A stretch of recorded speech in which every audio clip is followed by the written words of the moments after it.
Yo, what's up guys? Back again with me, Koko Jojo. Kali ini gue pengen ngasih tahu sebuah aksesoris yang cocok banget buat kalian. Kalau kalian pengen pakai Magic Keyboard, tapi berasa Magic Keyboard itu agak terlalu, ngerogoh koceknya terlalu dalam. Kali ini gue punya sebuah aksesoris yang secara harga sedikit lebih, bukan sedikit sih, jauh lebih murah. Walaupun masih agak sedikit rogoh kocek, tapi ya bisa jadi salah satu opsi yang bisa kalian pakai kalau kalian pengen experience kayak Magic Keyboard.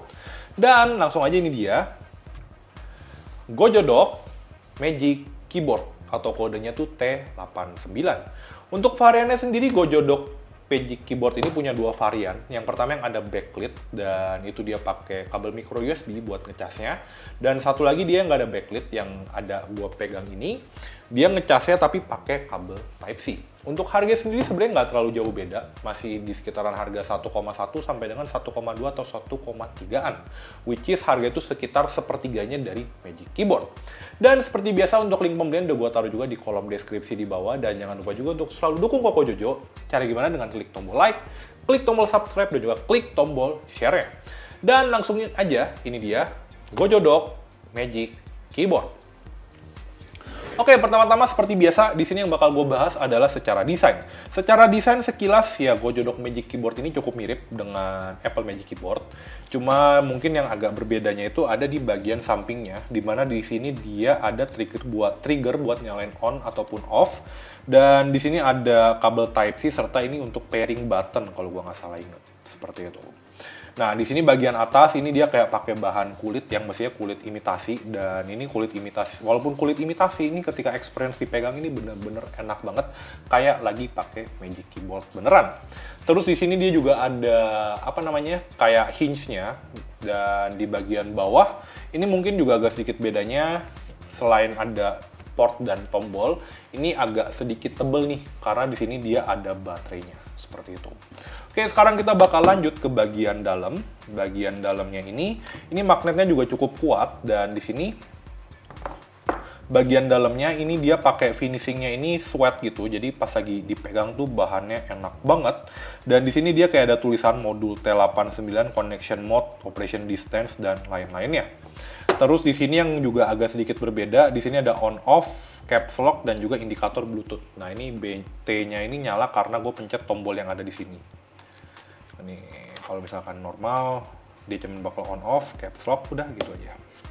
Terus untuk keyboardnya, layoutnya, ini layoutnya tuh mungkin antara 60 sampai dengan 65%, dimana dia nggak punya function row, dan ini benar-benar compact banget gitu ya. Dan di sini untuk touchpad ini juga lumayan, bisa dibilang lumayan kecil gitu.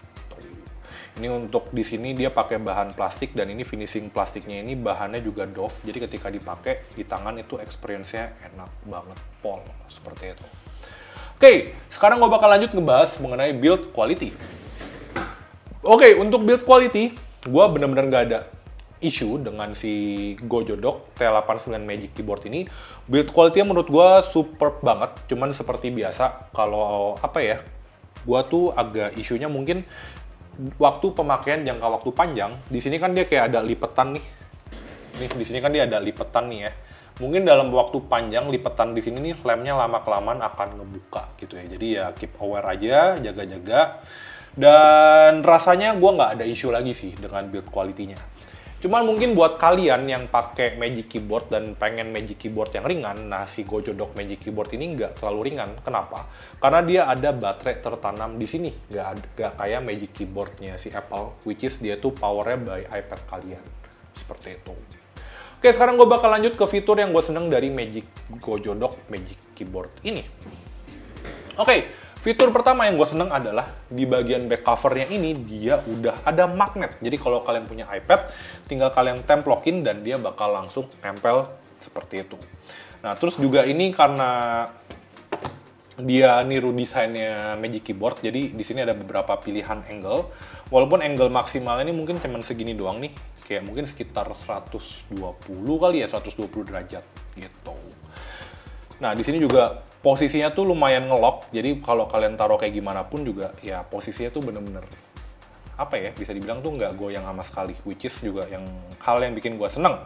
Hal lain yang juga bikin gue seneng di sini dia ada indikator on off caps lock dan juga Bluetooth gitu ya. Walaupun indikator Bluetooth ini sebenarnya nggak terlalu berguna ditaruh di sini.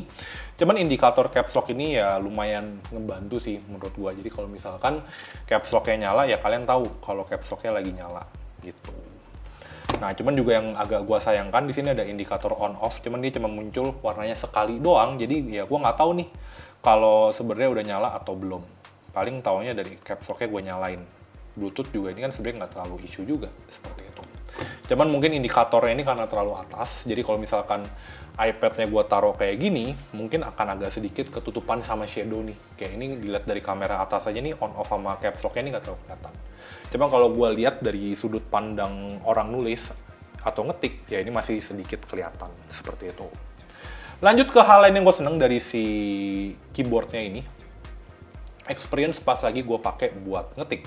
Di sini buat experience ngetiknya tuh bener-bener apa ya, bisa dibilang feeling ngetiknya tuh walaupun keyboardnya dia tipis tapi masih enjoyable gitu. Kayak di sini misalkan gue coba ngetik,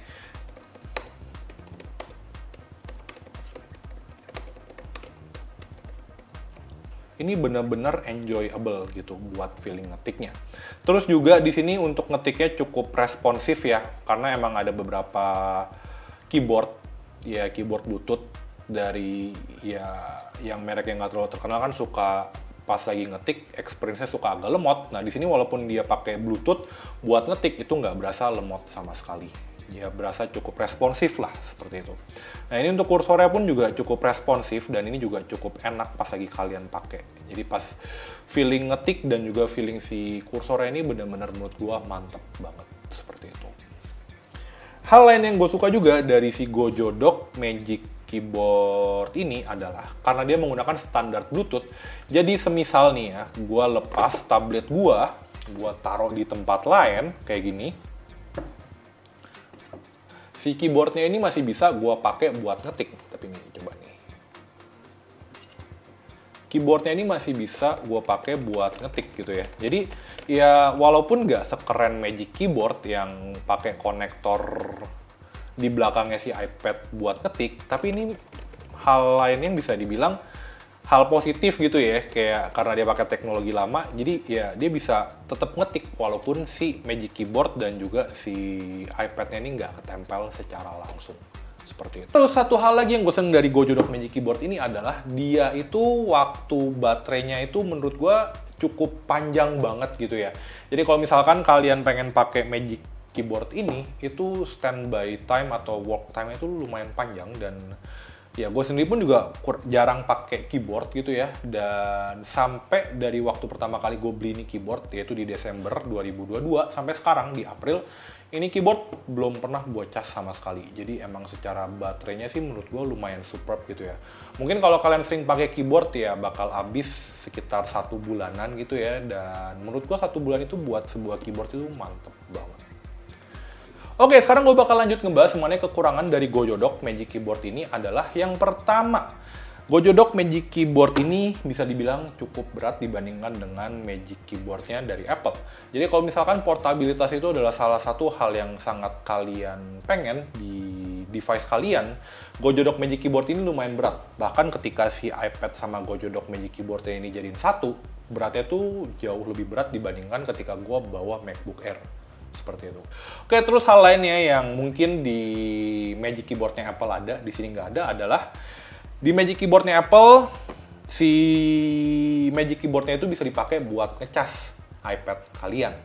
Cuman di sini karena dia nggak ada wiring-nya buat connect ke 3 konektor pin yang di sini, jadinya kalau kalian pengen ngecas iPad kalian, itu kalian harus colok ke Type-C yang ada di iPad kalian. Dan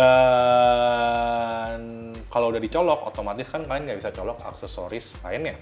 Sebenarnya bisa diakalin dengan cara kalian beli Type-C hub, tinggal kalian colokin aja ke iPad ini, dan Type-C hub-nya itu nyari yang udah support Type-C charging gitu, which is ya udah cukup banyak di harga sekitar 300 sampai dengan 400 ribuan.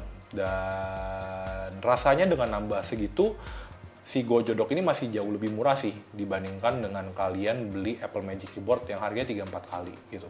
Mungkin dengan kalian beli GoJodok Magic Keyboard tambah Type-C hub bisa kenanya di 1.5 atau 1.6 gitu. Sedangkan kalau kalian beli Magic Keyboard kan bisa ada di 4,7 atau 4,8 jutaan lebih gitu lah ya. Seperti itu. Nah, lanjut ke kekurangan dari GoJodok Magic Keyboard ini adalah dia itu gak ada backlit LED-nya buat yang varian Type-C-nya. Cuman gue juga ngerti sih backlight LED itu ya lumayan bakal nguras baterai. Jadi ya sebenarnya nggak terlalu isu banget. Cuman kalau misalkan kalian pakai pas lagi gelap, akan agak sedikit susah karena ya legend dari keyboardnya ini jadi nggak kelihatan. Seperti itu. So, in summary, pendapat gue mengenai GoJodok Magic Keyboard ini gimana? Ini menurut gue worth it banget. Apalagi kalau dibandingkan dengan iPad Pro, kekurangannya itu sebenarnya cuma dua, yaitu berat dan juga dia nggak bisa ngecas si iPad Pro-nya kalian. Menurut gua ini bisa jadi substitute produk yang lumayan banget sih buat ngegantiin Apple Magic Keyboard gitu. Dan gue sangat rekomen dengan harganya sekitar 1,2 ataupun 1,1 sampai dengan 1,2. Dan mungkin kalau alasan kalian pengen beli Apple Magic Keyboard ketimbang ini ya cuma dua tadi. Jadi si keyboardnya bisa ngecasi tablet dan juga keyboardnya lebih ringan. Udah itu doang, alasannya dua itu doang. Sisanya menurut gua udah bisa diakomodir oleh GoJodok Magic Keyboard ini. So, gimana pendapat kalian mengenai GoJodok Magic Keyboard ini? Langsung aja kalian tulis di kolom komentar di bawah. Dan jangan lupa juga untuk dukung Koko Jojo. Cara gimana dengan klik tombol like, klik tombol subscribe, dan juga klik tombol share ya. Dan last but not least, see you on the next video. Bye-bye.